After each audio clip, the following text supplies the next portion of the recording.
What's up, guys? Barry Gaming here, back with some more Idle Heroes, and if you guys haven't guessed it already, I need to continue testing this Count of Nightmare Finn thanks to Lars's account, because surprisingly he's been doing some damage, and I've seen a lot of people on Reddit wondering, should I build this hero? What are the positive and negatives? And I really want to get back into the deep diving on all of these Transcendence heroes, trying them out on like early mid-game accounts, then of course testing them on the end game accounts to see if they fit in with the typical team setups of Vulcan, Betty, all that other fun stuff. So far, the hero has surprisingly been doing well. I'm going to show you guys a PvP setup eventually that kind of has to do with using a very fast round 1 basic to basically make it so the two enemies with the highest attack get this Chain Dreamland ability. But what I want to do is I want to try to push Sealand. Now, don't be fooled. Finn is a fortress hero, I think. As much as he looks like he would be a dark hero, he is a fortress hero. You can see right there. Well, actually, you can't. He's right there. You can see him in the lineup. So we don't really have any support to go along with him, except a couple other heroes. So we're just going to chuck some randomness in here, and we'll just see how this goes. So, we got all the monsters, so we can kind of have our choice. We do have another hero here. We got a Luna. We don't have any cores of origin or anything. Let's just see how this actually looks. I haven't actually tried him out here just yet.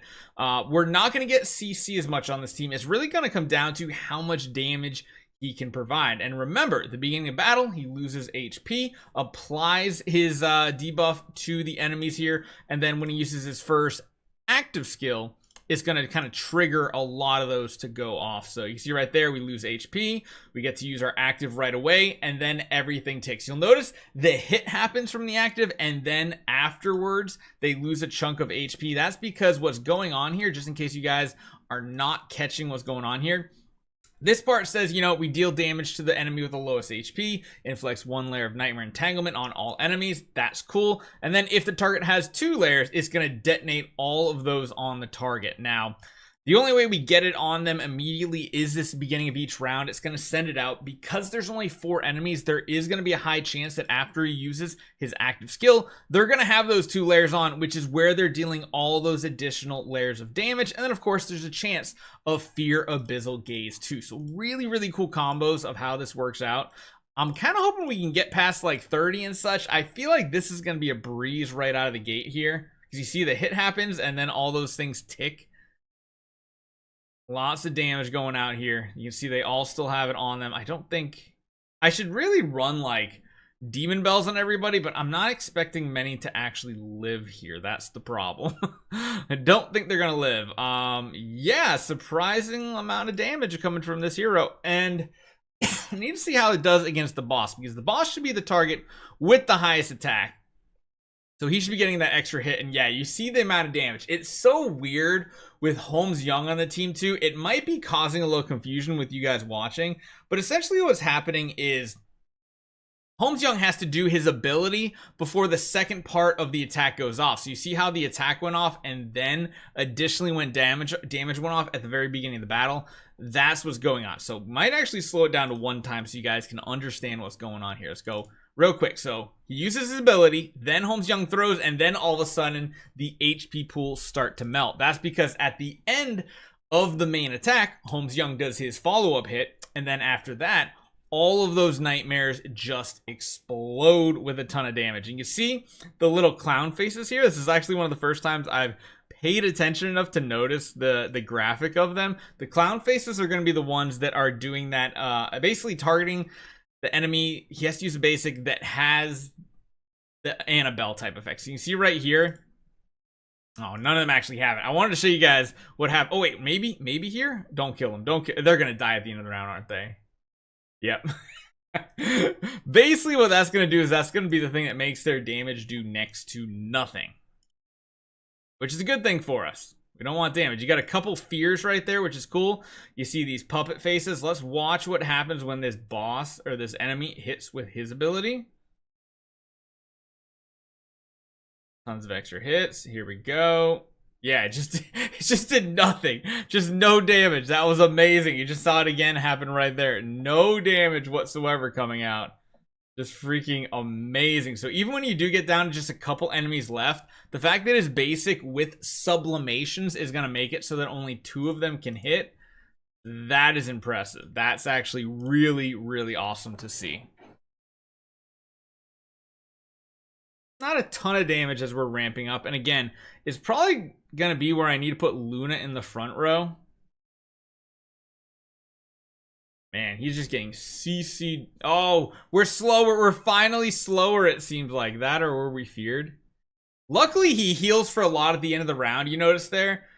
He does get a heal from the damage of those marks. So it is kind of keeping him going, even though he is getting CC'd. My goodness. Yeah. We need to separate these two. One of them in the front row, one of them in the back row. This might be a time, too, to change which artifact we're running on him. As good as round 1 melodic damage can be, not necessary with him. A round 1 basic locks down 2 of the enemies to not really do any damage, which is really good for survivability, on top of having something potentially like, you know, a lucky candy bar or something like that. I actually wonder if lucky candy bar would be the go-to save right here. Nah, maybe. I don't know. I actually wonder how his survivability would be because he has so much damage output. That is intriguing. I don't know if we have an upgraded lucky candy bar at all. We got a glittery version. Yeah, that's all we need though. We just need it to offset the ability. That's kind of the main reason. But in reality, we only need to use that against the boss wave. Up until then, we can continue to use melodic strings, and that should serve us just fine. So let's get through these waves. We should have no time, I think, clearing. I'm gonna buy like a bunch of extra attempts here today because I want to see how far we can get. Let's just smash through a few of these waves because I don't think they're gonna cause any issues at all for us. And then we'll get to the boss wave, and that's probably the wave that might be difficult. So let's test this out. Let's see what happens with a glittery lucky candy bar. Nothing super special, no, nothing super upgraded. It's just giving us the base effect. Let's see what happens, because I think the first thing we get hit with is probably going to be a freeze. Actually, it might be a horrify. But again, if we only have 1 CC effect hitting us, that's not horrible. The issue here now is, though, we're not getting layers out. Yeah, you got to get those actives off to get layers out. No. It was a cool idea. It's always a cool idea to come back to this artifact and try it over and over again just to see if you can make it work.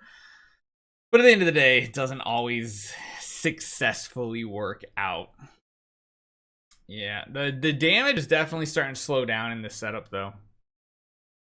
And I think partly is because the basic doesn't really do much damage natively. And when we have 2 CCs on us, that's when we become really vulnerable. This is a hero that using Balanced Strike isn't really that great because most of his abilities are only hitting like 1 target in general. We did get Fear out on a couple targets, which is good. It looks like his basic is wanting to put that ability on the boss and it won't let him. Is that true? Or maybe the boss is resisting it, the one that turns his the enemy's abilities into like an Annabelle effect. Let's watch what happens here. Round 2. Oh, of course. Round 3. Oh, we just keep getting horrified. The horrible. Oh my gosh. He's just getting logged down with these CC effects. Ugh. Honestly, taking these extras out is probably better. Losing the aura sucks, but not having all those horrify effects is much better. So let's see what happens. He uses basic attack here. Oh no, okay, that time it did put it on 2 other targets. Okay, that's good. Keeping a couple enemies locked down is important. And then, of course, he's going to get his active. If he doesn't get freaking frozen. Ah, the freeze is triggering. But at least we get a bunch of those layers out. So at the end of the round, if we live, it's not a big heal. It's really not that big of a heal right now. That's feeling a little bad here. I wish we could get some control immunity on him. Honestly, I kind of want to run the Fox because the Fox is going to inject some extra energy into him, which might make it so that Horrified isn't as big of an issue.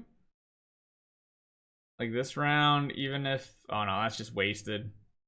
Man, the speed difference right here is annoying. We're starting to get outsped, and it's just not holding up.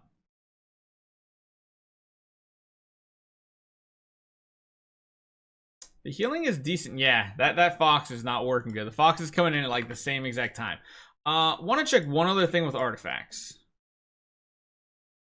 We do have a Breath of the Forest Spirit.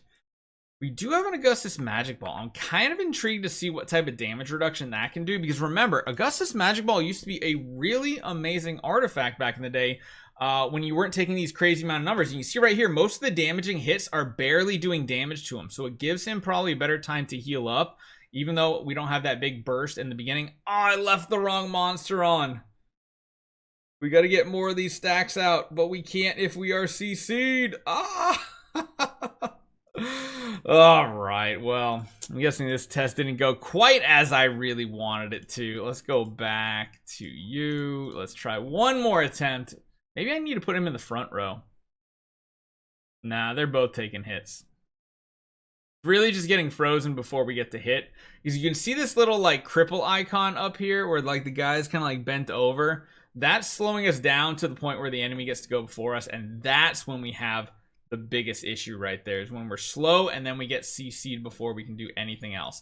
I guess because we are kind of tanky here, it probably wouldn't be a bad idea to just try one with Mount Strike and see how it turns out. I don't know if it's going to be good. I don't know if it's going to be bad until we test it. We don't know. So let's test it and see if the healing is enough to keep us going, because we're proccing that on Bending Well very late, so it's not as big of a deal. Whereas that is giving us a significant heal. Even the basic is healing him for a lot of damage right there. That kind of works. The question is, do we have enough damage though?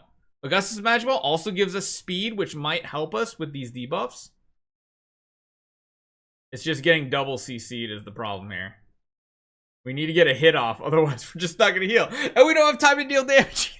Alright, yeah. So he definitely has his own problems, his own issues, but we'll have to see. I'm going to keep testing him. I want to see how he does. He could be really, really good, and that's my hope. Hopefully you guys enjoy this one. Let me know what you guys think. I'll see you guys next time.